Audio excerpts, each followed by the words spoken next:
answer is no, and the penalty's death. I may very well have to put a bullet in my back of my dad's head. Their views are this. They believe this society is going to collapse on its own or from man-made events, and they want to speed up the collapse of society. And they want to do it through guerrilla warfare tactics. We take out a power grid. We take out a water system by poisoning it. At that point, I'd gained enough trust to be brought in to the murder plot. You're talking about going and buying catch bags that attach to your AR so it catches the brass so you don't leave it. We're going to leave all of our electronics at a campsite. We're going to go to a pay-by-the-hour motel. We're going to scrub ourselves, make sure there's no dead skin that can come off. When I went back to the office to run the FBI's training, I told everybody, the 19-year-old led carbine training, and it was good. They could get the drop on a lot of average Joes. So I guess I hadn't heard of this group or even groups like this prior to hearing you talk about it. A lot of people have. A lot of law enforcement hasn't. I bet, man. And it's pretty shocking stuff that we'll be talking about. But I guess similar to the Outlaws,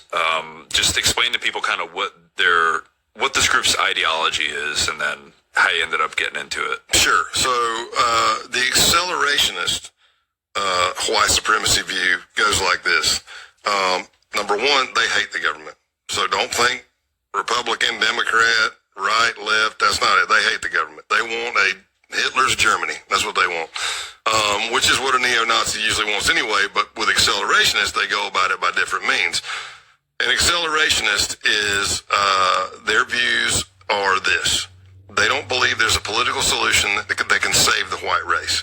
They believe this society is going to collapse on its own or from man-made events, and they want to accelerate. They want to speed up the collapse of society because in their mind, when the collapse of society happens, then they can come in, clean house, and have their own ethno-state.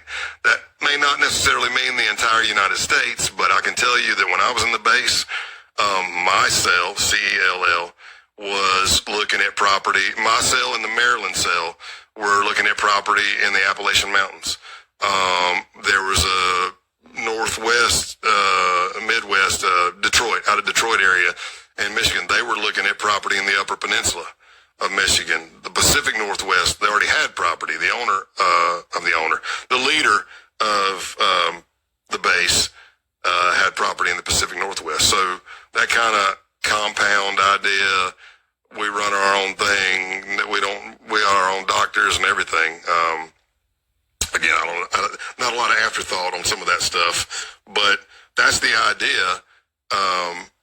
And they want to do it through like guerrilla warfare tactics. You're not going to see an accelerationist out on the street in a hood and a robe or walking down the street with signs, protesting and yelling racial slurs. They don't want to do that. They believe, number one, that makes them a mark, lets everybody know who they are, and it does no good. What they believe is, let's do guerrilla warfare tactics. Let's do small attacks like we take out a power plant or power grid. We take out a water system by poisoning it. You kill lefties. You kill anti-fascists. You kill non-whites. Burn their businesses, stuff like that. Slash their tires. Anything to create chaos, to start the downfall of society. So a lot of times when I'm teaching, I say, like, remember that year when everything was being burnt and towns were they're sitting up on a hill and they're laughing. They're like, man, we hope the cops start shooting these people start shooting the cops, when we can come in and clean up afterwards. And that is one of the plots we uncovered in that case. Something very similar. They were going to start popping rounds at a Second Amendment gun rally. Protest that was going to be in January of 2021 in Virginia.